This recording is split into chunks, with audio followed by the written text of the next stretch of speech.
everyone, TheMoltenRuby here, and welcome back to a brand new Photoshop video. So, a little while ago, I did a video called How to Make a Pokemon Sidebar in Photoshop. And today I'm going to be showing you, however, how to make a Pokemon thumbnail in Photoshop because there have been people who are requesting it, and I don't really understand why necessarily, because all you really need is a number, a logo, and I don't know, something in the background. So today I'm going to be showing you how I make my Pokemon thumbnails, and if you like them on my videos, then I don't know. Okay, so the first thing you want to do is going to make a new file. So this file is going to be an RGB color file with the parameters 1920 by 1080, just like the last one. This is a YouTube thumbnail size, and yeah. So what we're going to do is, I think we're going to be making this for Pokemon, let's just do Crystal, okay? Since I already have a blue here, and I'm not going to change it. So let's just grab, I don't know, let's make like a little thing where we're going to put the number. So maybe I'm going to make it kind of like a rectangular shape here, but you can do anything really. It doesn't matter, just play with it for a little. I'm going to actually make this one a circle. Here I just have like a small little crystal thing since we decided we were going to do Pokemon Crystal. And you can do anything. You really don't even, there's like no limits to what you can do. You can make many things, and you can just play around with the settings and do anything really. There's not I keep saying this, I don't know why. I'm being very passionate about what I'm saying, but you get the point. You have like a little corner topper thing. I'm just gonna put this back to the way it was because I kind of liked it. And yeah, so now you probably want like something on the outline. You kind of want like a little outline here. Well, don't worry, just take your color, and I'm going to make this a light blue. So, like, not that light, but pretty light here. So yeah. And the color overlay, I forgot to switch to normal light because I was playing around with that before. And forgot to turn the opacity up because, man, I have so many mistakes today. But yeah, there, it's very bright. And now I'm going to take a second one, Command J to copy, and then just shrink it a tiny bit and multiple angles, and then boom, we can call that good. So now we're just going to hold down Control and click on the little image on the side. I talked about this last time. And then we're just going to delete it out of the original. So now, as you can see on the sidebar, it very dramatically changed. We can delete the front one, and then boom, you have already an outline. But if you're not happy with that, like, it's too plain, it's boring, you can go ahead and select it, copy it again, make a new layer, and find a color that you like. Like, so we're going to build off the original color and just make it darker. Maybe dark blue like that. Then we're going to get my paintbrush tool. I just made mine really big. Pretty big. I'm actually going to need it a little bigger here. And I would say just about 700. Yeah, that's about good. And then if you like want to do something like a cool pattern, just go to the corners and do that. But it's might be a little too big, so bring it back down to 400. So yeah. Boom. So then we can do the four corners. Doesn't have to be perfect because it's still going to look pretty similar no matter what you do. Then we're going to do it for the top and bottom of that.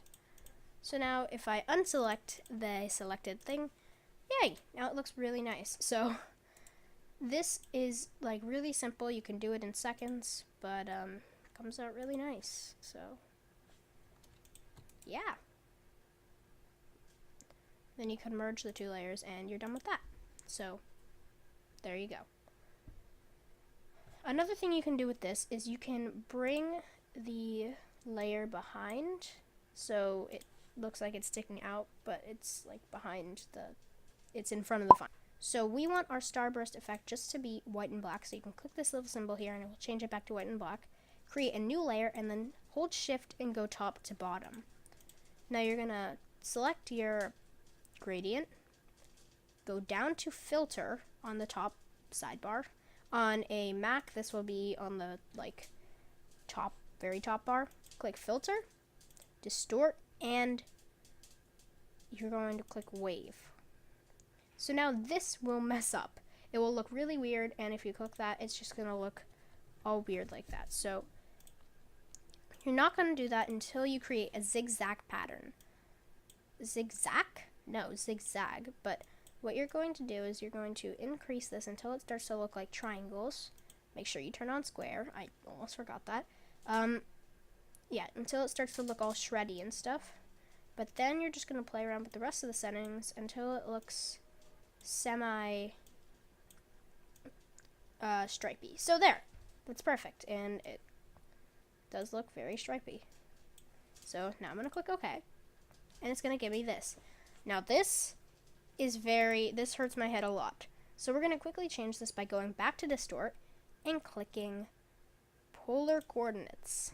Now, what I'm going to do here is, normally I think this will be checked polar to rectangle.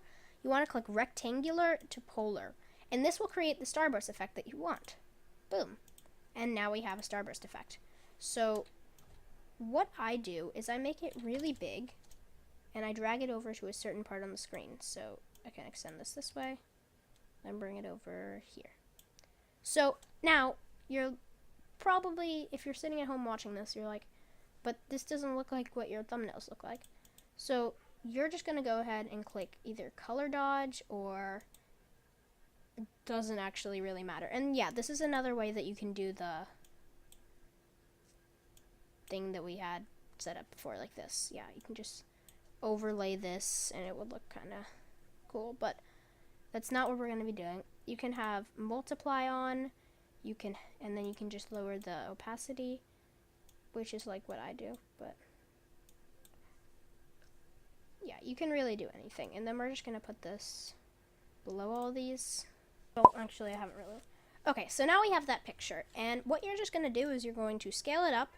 It does not matter if it's blurry. It really doesn't. It doesn't change much because it's going to be behind the thing. So this is just a picture of New Barktown from the original Pokemon Crystal and Soul Silver games. So we're just going to put it right there.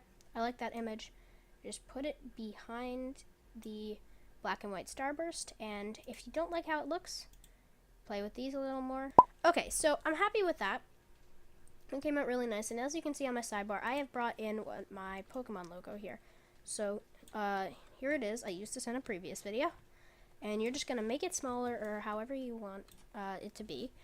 And then you're going to have to write, like, crystal. So, I don't know. Let's make this a Nuzlocke. And you can really play with this forever. So, spell it right. And then there's a lot of fonts that you can do. Like, I mean, if you download them. I have a lot of fonts downloaded, but you may not. Or you may. Or you might want to download some, because there are some really good ones. Like, I'm happy with this one here, and it says Pokemon Crystal. It's just a clip art picture of a crystal. Probably find a million of them. And just gonna turn on the color overlay to like a nice light blue. Turn on the gradient overlay. Bring this down a little. Drop shadow, but probably more like this. Distance, probably turn on that. Change the angle.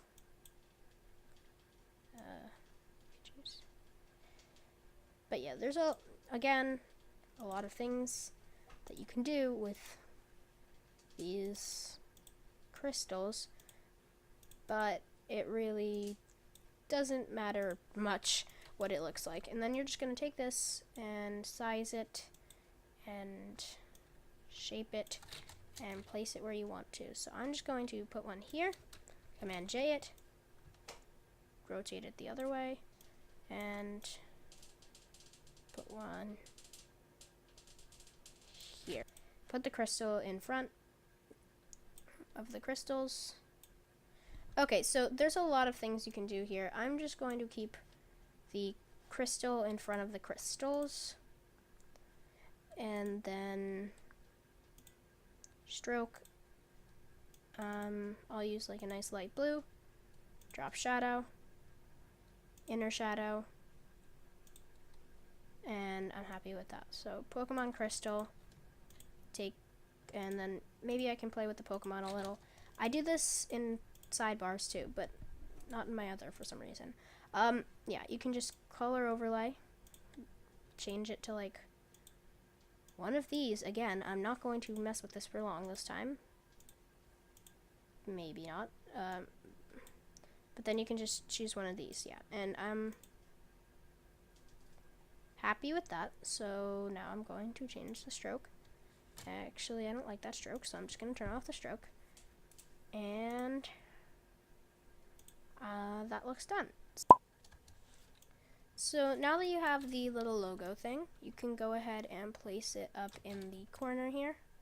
That's where I like keeping mine, but you can put yours anywhere else too. So I think I'm going to keep mine straight. Just put it up there. And if you would like, grab one of these little circle things, shift it, drag it up here, Control Alt on the keyboard.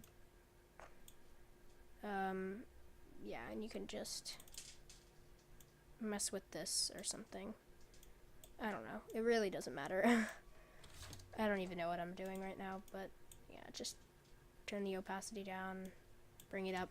You know, I'm just not even gonna bother with that. But yeah, you can do whatever you want here. Put your character or whatever 0, 1 and make this bigger, and then yeah, you're done. So if you enjoyed this tutorial, it was kind of choppy. I didn't really get like what I wanted to get done, but I think it the side of the thumbnail came out fine. If you like want to use it, go ahead. The link will be in the description. You can use it for your Pokemon Crystal game, or you can just change it all together, keep the same style, whatever, doesn't matter. I'll see you all next time, and bye-bye.